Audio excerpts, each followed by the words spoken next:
lançamento do Plano Safra 2025-2026, aguardando o lançamento oficial do governo federal, a Sicredi Noroeste já trouxe um momento importante para o associado ter noções de informações preliminares ainda. Mas eu perguntaria ao palestrante da noite, né? É possível já falar em valores? Serão 500 bilhões de reais Plano Safra? Os juros serão mais altos? É inevitável isso? O que podemos falar? Olha, a gente olha, né? Ano a ano parece que o valor total, ele se supera, né? Então, a gente tem que ver como é que isso chega para o produtor.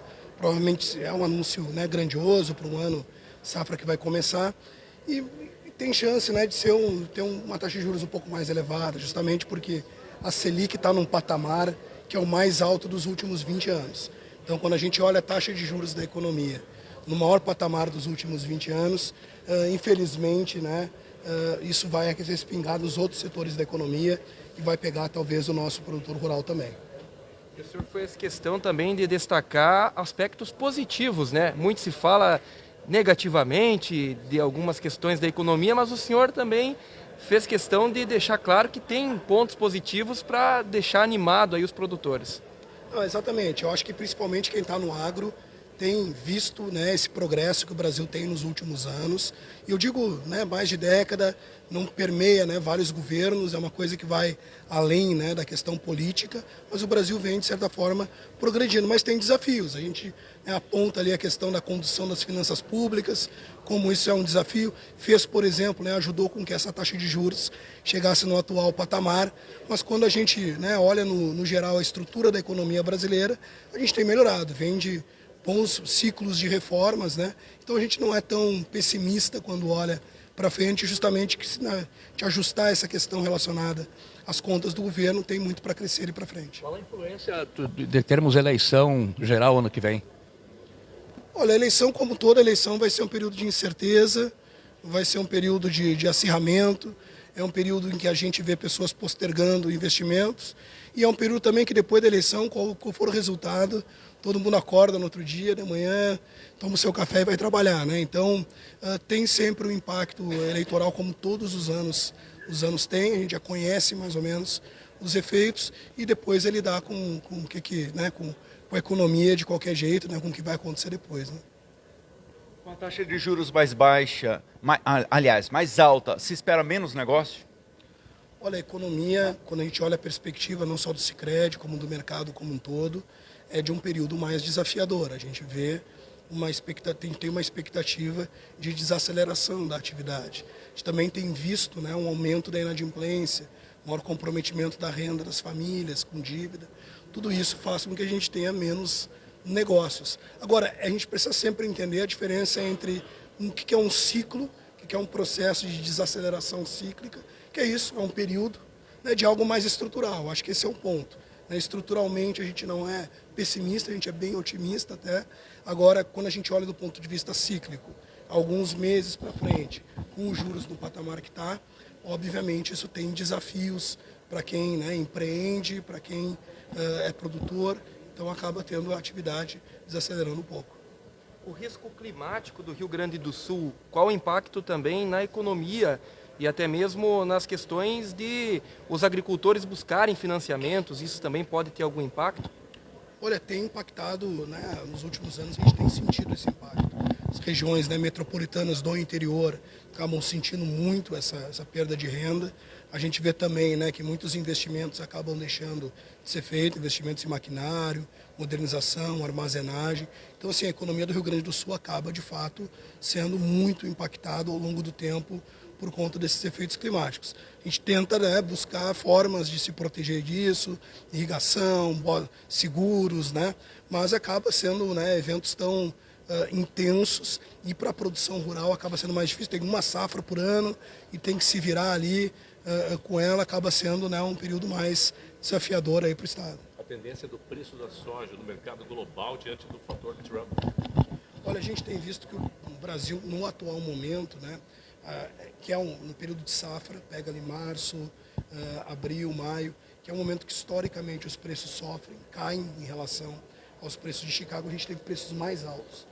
Então é um mercado, na verdade, imaginando que, olha, a China compra mais do Brasil, o preço sobe mais aqui. Só que a gente tentou chamar a atenção aqui hoje é que se tiver um acordo entre China e Estados Unidos, o preço aqui pode cair e lá fora pode, né, e para os Estados Unidos pode subir. Então, isso é uma questão que o produtor tem que estar muito atento, que é o que vai acontecer em termos de movimento de acordo entre Estados Unidos e China. Certo. Presidente Clériston. Presidente Clériston, a cooperativa já coloca a sua reserva financeira para esse plano safra. Perfeito. A cooperativa já sinaliza com um valor, né? É um valor que a cooperativa, a gente sempre fala que a cooperativa Sicredi Confiança, assim como todos os Sicredis, precisam crescer para ter capacidade de financiar o seu produtor. E nós, felizmente, mesmo antes do anúncio do próprio governo do valor que vai ser equalizado para todas as instituições, nós já separamos 670 milhões, que é o valor que a nossa Sicredi Confiança, então, vai destinar para todo o plano safra que está se iniciando. Vamos saber o quanto é esse plano safra, o quanto vai ser do volume do Pronaf, do Demais, do Pronamp, na segunda e na terça-feira, que são as datas que o governo anunciou que será feita, então, uma grande organização para fazer o anúncio público disso. Mas nós já sinalizamos com essa reserva de valor para o nosso produtor saber que nós vamos atendê-lo. Presidente, explica também como funciona a participação do governo nesse sentido no Plano Safra, quando se fala em valores. Perfeito. E a gente sempre fala que é importante as instituições, o Sicredi Confiança crescer, assim como os outros Sicredis, porque esses 670, por exemplo, o governo sempre anuncia, né, que o Plano Safra é algo que vem do governo. Parece que os 476 do ano passado, bilhões anunciados, talvez esse ano passe dos 500 bilhões, né, que certamente há necessidade para isso. Parece que é esse volume de recurso que vem para as instituições. E na verdade não, o governo paga a diferença da taxa de juros que o produtor paga até o teto da Selic. Essa diferença da equalização dos juros é que o governo paga para todas as instituições. Mas o recurso mesmo que vai para a mão do produtor, ele é da própria cooperativa. Então esse 670 é recurso da cooperativa que ele disponibiliza então para o produtor fazer toda a organização da sua lavoura e o governo paga a diferença da taxa de juros. Então só para trazer esse ponto. Tem a solidez da Sicredi Confiança, que também proporciona esse volume de recursos que o senhor está destacando. E uma das fontes é justamente também a poupança, né? Então gostaria que o senhor destacasse essa questão da solidez que proporciona esse valor que o senhor anunciou aí. Importante sempre, né, a gente ter o resultado todo ano da cooperativa. Você sabe, a gente sempre até anunciou na última assembleia, uma parte vai para associado, uma parte vai para o fundo social e uma parte fica no fundo de reserva da cooperativa. E isso é importante para cada ano a gente ter mais recursos para poder fazer justamente isso, ter mais recursos para financiar o agro, também financiar as empresas, financiar as pessoas físicas. Então, esse recurso da cooperativa e também as fontes que são captadas, né, como você trouxe, a própria poupança, é uma fonte importante para nós colocarmos esse recurso. Nós só conseguimos colocar esses 670 milhões porque nós temos captados em poupança, em LCA, em outros fundos de depósito a prazo, justamente esse valor para poder disponibilizar. Então, se não fosse o próprio associado trazer esse recurso, nós não teríamos essa capacidade por via legal de entregar um valor tão grande do Plano Safra como estamos organizando esse ano. Virá momentos agora também junto às agências, né? As plataformas FC e a Rádio Olinda FM presente nesse momento aqui de coletiva. Saíram do Plano Safra, nós já organizamos todas as regras, nosso time da área de crédito já organizou isso e nós estaremos a partir de segunda-feira já fazendo uma rodada em todos os municípios da nossa área de ação para poder explicar para o produtor. E a gente sempre, aproveitando esse canal importante de vocês aqui, de toda a nossa imprensa regional, é importante o produtor cada vez mais olhar para esses detalhes técnicos, né? Eu acho que tanto da gestão da propriedade, acho que o nosso palestrante André trouxe importante isso, né? Como fazer essa gestão, a venda do produto, o plantio, a compra do insumo, que momento fazer isso, mas também a hora do plantio. Toda essa regra para poder ter a melhor utilização do crédito rural, seja através do seguro, seja através do Proagro, mas para isso tem muitas regras.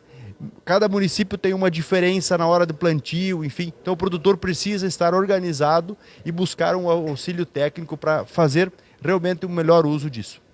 Presidente,